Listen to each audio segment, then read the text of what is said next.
전쟁터에서는 긴장을 푸는 순간 죽을 수가 있죠. 전쟁터에서는 긴장을 풀 수가 없습니다. 언제 어느 순간 어디서 어떻게 공격이 올지를 모르기 때문이라는 말씀입니다. 에베소 6장에 보면 이렇게 말씀이 나와 있죠. 끝으로 너희가 주 안에서와 그 힘의 능력으로 강건해지고 마귀의 간계를 능히 대적하기 위하여 하나님의 전신 갑주를 입으라. 우리의 씨름은 혈과 육을 상대하는 것이 아니요 통치자들과 권세들과 이 어둠의 세상 주관자들과 하늘에 있는 악의 영들을 상대하니라. 그러므로 하나님의 전신 갑주를 취하라. 이는 악한 날에 너희가 능히 대적하고 모든 일을 행한 후에 서기 위함이라. 그런즉 서서 진리로 너희 허리띠를 띠고 의의 후심경을 붙이고 평안의 복음이 준비한 것으로 신을 신고 모든 것 위에 믿음의 방패를 가지고 이로써 능히 악한 자의 모든 불화살을 소멸하고 구원의 투구와 성령의 검 곧 하나님의 말씀을 가지라. 모든 기도와 간구로 하되 항상 성령 안에서 기도하고 이를 위하여 깨어 구하기를 항상 힘쓰며 여러 성도를 위하여 구하라.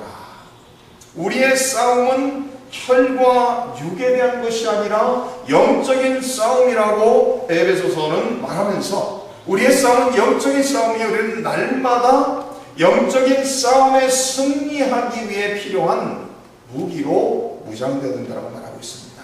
하나님이 주시는 하나님의 전신 갑주를 취하고 하나님이 주시는 이 무기를 가지고 날마다 전쟁터에 나가야 된다는 거예요. 전쟁터에 나가는 사람들이 무장하지 않고 나가면 안 되죠. 최근에 미국의 군인 중에 하나 대통령이 주는 메달을 받았어요. 그래서 이 사람이 60minute 나와서 인터뷰를 합니다.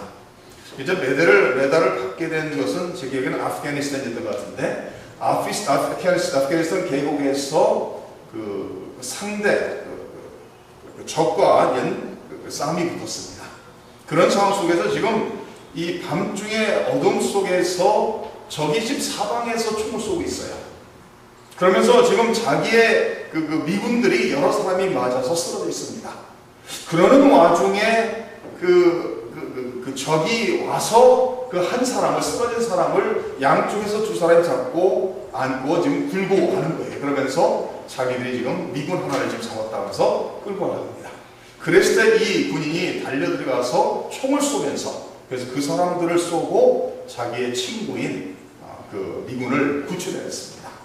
그래서 자기의 생명을 내걸고서 자기의 동료를 구출했다 해서 대통령이 주는 메달 오브 오너를 받았어요. 그런 사건이 있었어요. 그러면서 이야기를 합니다. 그 상황 속에서 자기가 아니더라도 누구라도 그랬을 것인데 자기가 그 상황이 있었기 때문에 자기가 그랬다 이러면서 참 겸손하게 이야기하는 것을 들었습니다. 그러면서 그곳에서 이 전쟁터에서는 한순간도 긴장을 풀 수가 없고 언제 어디서 적이 나타날지 전혀 알 수 없기 때문에 항상 긴장하며 항상 정신을 바짝 차리고 준비한 상태로 있어야 된다고 말하고 있습니다. 근데 만약에 군인들이 그곳에 나가는데 무장하지 않았다면 그 여러 군인 중에서 미군 중에서 총 맞은 사람 중에서 이 뭐죠? 라이프 베스트가 이게 뭐죠? 블루프루프 재킷이라고 하네. 블루프루프 베스트. 그것을 입고 있는 사람이 있어갖고 총을 맞았는데도 죽지 않은 사람이 여러 사람이 있다는 거예요. 그래서 전쟁터에 나가는 사람은 완전 최대한의 무장을 하고 나가게 돼 있다는 거예요. 우리 예수님 믿는 사람들은 이 혈과 육에 대한 육의 전쟁터에 나가진 않지만 우리는 날마다 영적인 전쟁터에서 살아가고 있다는 것을 항상 의식하며 하나님이 주시는 하나님의 전신갑주로 날마다 무장해야 된다는 거예요. 구원의 투구를 쓰고 의의 흉배를 붙이고 진리의 띠를 띠고 복음의 실을 신고 믿음의 방패를 가지고 성령의 검 곧 하나님의 말씀을 가지고 무시로 성령 안에서 기도하는 하나님의 전신갑주로 완전 무장하고 나가야 된다는 거예요. 우리 예수 믿는 사람들이 놓치고 잊어버리고 살기 쉬운 것이 바로 이런 내용이죠. 우리가 전쟁터에 있다는 것을 잊어버리기가 쉽습니다. 우리의 적은 멀리 있는 것이 아니라 우리의 원수 마귀, 우리의 적인 사탄은 우리에게 가까이 있는 사람들을 통해서도 유혹할 수 있고 우리의 가족을 통해서도 유혹할 수 있는 것을 우리가 잘 알고 있습니다. 우리 예수님께서 공생애를 시작하시기 전에 40일을 금식 기도하러 나가셨죠. 40일 금식 기도가 끝난 후에 예수님을 누가 만나주죠? 마귀가 나타나서 예수님을 만나죠. 그러면서 예수님을 유혹을 합니다. 내가 정말 하나님의 아들이라면 이 돌덩이가 떡덩이가 되게 하라. 그래서 40일을 우리 성도님 금식을 한두 끼를 해왔으면 아시겠죠. 만약에 40일을 아무것도 안 먹었다면 모든 것이 다 맛있어 보이겠죠. 예수님께서 말씀하십니다. 그러나 사람이 떡으로만 살 것이 아니다. 하나님의 입으로 나오는 모든 말씀으로 산다라고 성경을 인용하면서 사탄의 유혹을 물리치시는 것을 우리가 알 수가 있습니다. 그래서 3번의 유혹을 하고 3번의 말씀 인용을 통해서 물리치셨을 때 사탄이 떠나가는데 다음에 좋은 기회 때까지 잠시 떠나갔다. 이렇게 나와 있어요. 그러면서 끊임없이 예수님에게 다시 와서 반복해서 예수님을 유혹하는 것을 우리가 성경을 복음서를 통해서 잘 알 수가 있습니다. 예수님께서 제자들에게 질문을 합니다. 사람들이 나를 누구라 하느냐? 제자들이 대답합니다. 예수님을 선지자라고 합니다. 엘리야라고 합니다. 그러면서 여러 대답을 줍니다. 그래서 예수님께서 제자들을 바라보면서 너희는 나를 누구라 하느냐? 그래서 베드로가 말하죠. 예수는 예수님을 향해서 주는 그리스도시요 살아계신 하나님의 아들입니다 라고 대답을 해요. 그래서 예수님께서 칭찬을 하죠. 맞다.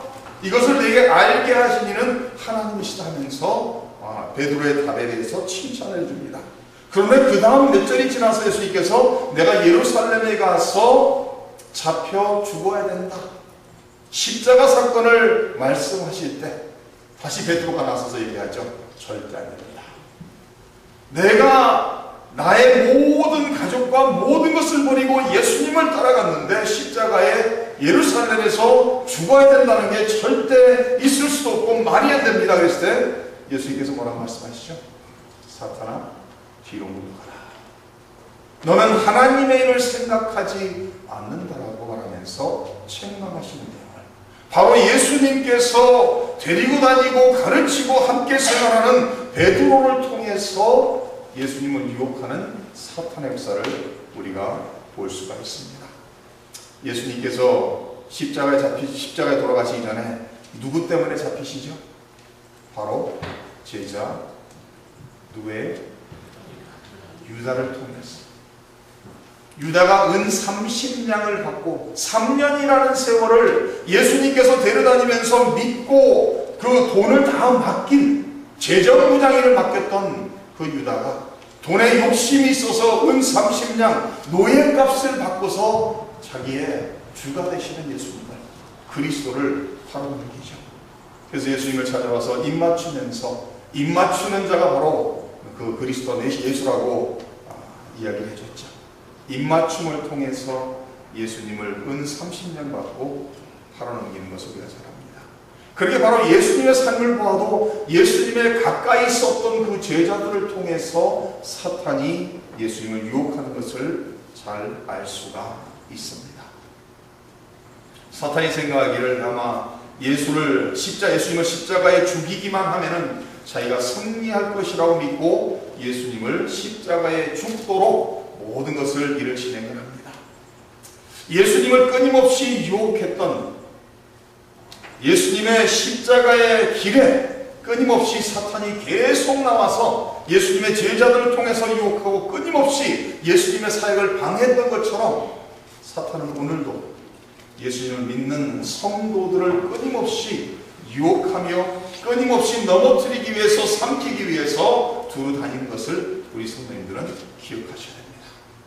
그래서 영적인 전쟁터이기 때문에 영적 싸움에 승리하기 위해서 우리 성도님들은 날마다 하나님이 주시는 하나님의 영적인 무기들로 항상 준비된 그런 삶을 사셔야 된다는 말씀입니다. 그 다음에 두 번째 우리가 생각해 볼 수 있는 이 중요한 진리는 무엇인가 하면은 우리가 이 전쟁터에 살아가고 있는데 만약에 성도님들이 사탄과 1대1로 싸우면 누가 이길까요? 네?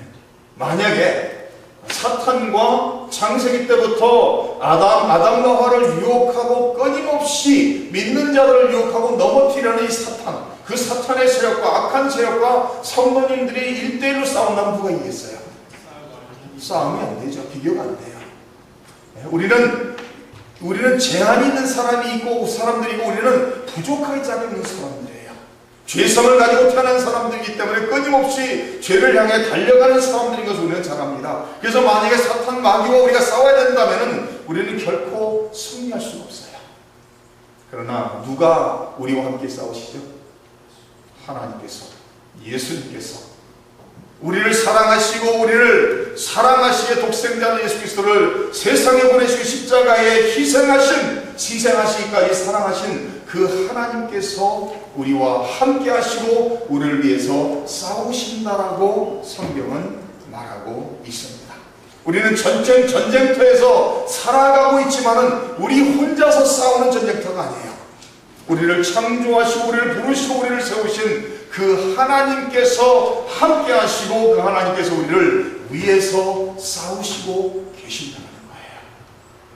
하나님께서 아브라함을 부르시고 아브라함을 통해서 이스라엘 민족을 만드시고 그 이스라엘 민족을 하나님의 백성으로 택하신 후에 하나님께서 끊임없이 그들을 위해서 싸우시는 것을 성경은 기록하고 있습니다.